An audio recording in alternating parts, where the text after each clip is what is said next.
కుంభరాశి వారికి సంబంధించి మే నెలలో మొదటి పక్షం ఎలా ఉండబోతుంది అనేటువంటి విషయాన్ని ఇప్పుడు మనం తెలుసుకుందాం.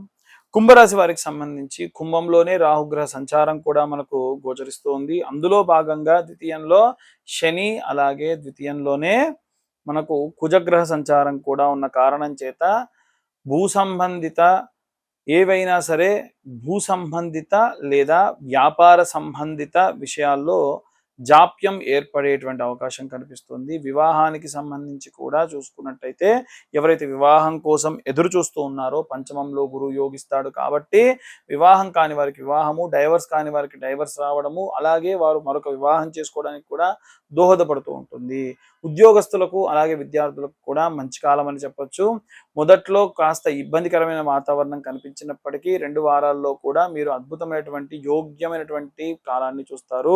అలాగే తృతీయంలో ఉన్నటువంటి సూర్యుడు, బుధుడు కూడా అద్భుతమైనటువంటి రిజల్ట్ ఇస్తాడు.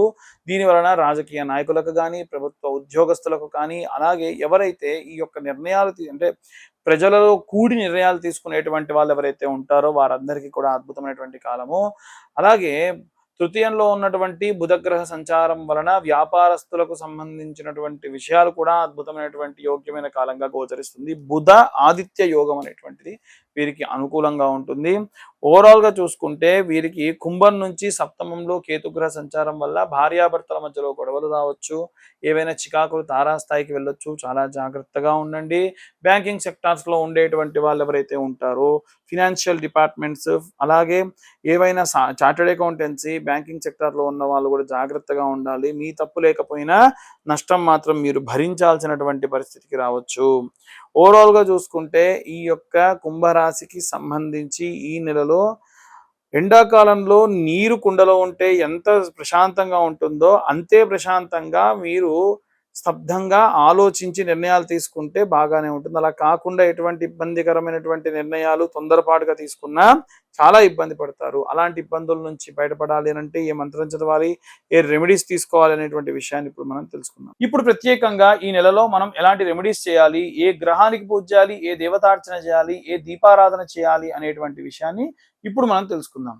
వైశాఖ మాసం విశేషంగా సుబ్రహ్మణ్యేశ్వర స్వామికి, దుర్గా దేవతకి, అలాగే దక్షిణామూర్తికి సంబంధించి కుజగ్రహ, బృహస్పతి గ్రహానికి సంబంధించినటువంటి నెలగా పరిగణలోకి తీసుకుంటారు. కాబట్టి విశేషంగా ఈ యొక్క 15 రోజుల నుంచి 30 రోజుల వరకు కూడా ఈ మాసం అంతా కూడా ప్రతి మంగళవారం నాడు కూడా దగ్గరలో ఉన్న ఆంజనేయ స్వామి దేవాలయం లేదా సుబ్రహ్మణ్యేశ్వర స్వామి ఆలయం, ఎందుకంటే సుబ్రహ్మణ్య ఆలయాలు అన్ని చోట్ల ఉండవు కాబట్టి ఆంజనేయ స్వామి ఆలయం లేదా సుబ్రహ్మణ్యేశ్వర స్వామి ఆలయంలో ఈ నెలలో వచ్చేటువంటి మంగళవారం నుండి ప్రారంభించి ఒక 11 మంగళవారాల పాటు ప్రతి వారము కూడా 700 గ్రాముల కందిపప్పును ఆంజనేయ స్వామికి లేదా సుబ్రహ్మణ్యుడి దగ్గర దానంగా ఇవ్వండి. అది ఎర్ర కందిపప్పు అయితే ఇంకా మంచిది, ఎర్రటి వస్త్రంలో పెట్టి ఇవ్వండి. దీని వలన ఎవరికైనా కుజదోష సంభావిత దోషములు ఉంటే పోతాయి. ఇంకా మీకు ఓపిక ఉంది అనుకుంటే ఈ వైశాఖ మాసంలో ఎవరన్నా ఒక బ్రాహ్మడి చేతికి డైరెక్ట్ గా ఆయన కట్టుకునే వీలుగా ఉండేటువంటి ఎర్ర రంగు వస్త్రము అంటే ఎర్ర రంగు పంచలో 7.5 కేజీల కందిపప్పు పెట్టి తోచిన దక్షిణ పెట్టేసి మీ లగ్నం నుంచి ఎన్నో స్థానంలో కుజుడు సంచారం చేస్తున్నాడు అనేటువంటి విషయాన్ని చెప్పాలి. లగ్నే సప్తమ స్థానే కుజగ్రహ సంభావిత లేదా లగ్నే ద్వితీయ స్థానే లగ్నస్థానే అని చెప్పాలి క్లియర్ గా. అలా చెప్పి కుజగ్రహ సంచార దోషపీడిత నివారణ సిద్ధ్యర్థం ఆడకధాన్యం దానం తుభ్యం సంప్రదతే నమమ అని చెప్పాలి. ఇలా చెప్పడం వల్ల కుజగ్రహ సంభావిత దోషం పోతుంది. అదేది పెద్ద ఇది కాదు, ఇంత సింపుల్ గా ఇవి చేసుకుంటే సరిపోతుంది. ఇక బృహస్పతి గ్రహానికి సంబంధించి పిల్లలకు సంబంధించి తల్లిదండ్రులు చేయాల్సినటువంటి రెమెడీ ఇది.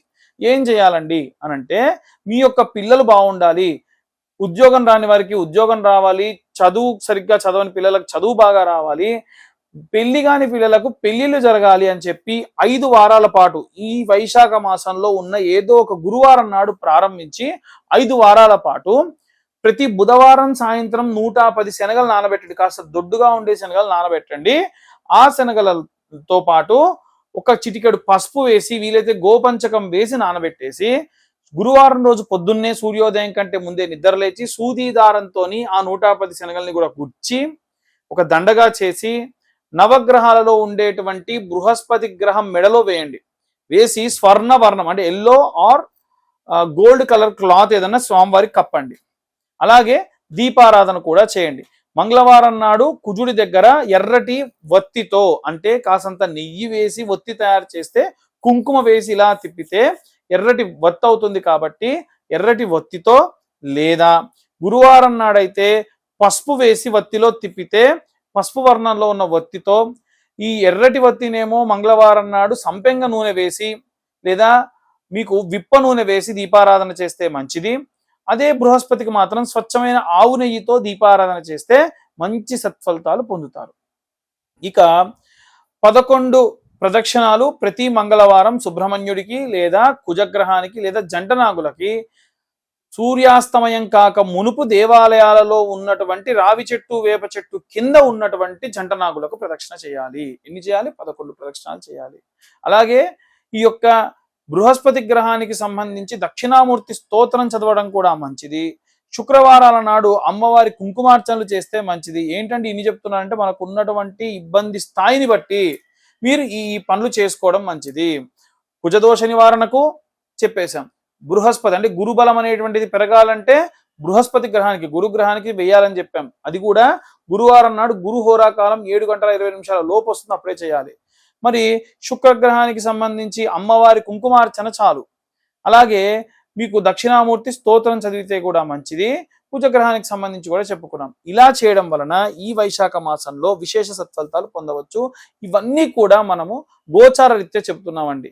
అలా కాకుండా ఎవరికైనా పర్సనల్ గా మీ జాతకం కావాలి అని అంటే మీ పేరు, మీ date of birth, time, place కింద ఉన్న నెంబర్కి వాట్సాప్ చేయండి. డీటెయిల్డ్ గా మీ జాతకం 60-70 పేజీల్లో మీకు పంపించి ఇప్పుడు నేను ఎలా అయితే రెమెడీస్ చెప్పానో అదే విధంగా చాలా సవివరంగా మీ చేత్తోని మీరే చేసుకునే విధంగా రెమెడీస్ లేదా అంతకు మించి ఇబ్బంది ఉంటే దానికి తగ్గటువంటి హోమాలను సజెస్ట్ చేయడం జరుగుతుంది. అవి కూడా నా దగ్గరే చేయించుకోవాలని కాదు, మీరు ఎక్కడైనా సరే చేయించుకోవచ్చు. త్రూ ప్రాపర్ ఛానల్ చేసుకోమని చెప్పడం జరుగుతుంది. సర్వే జన సుఖినో భవంతు. స్వస్తి.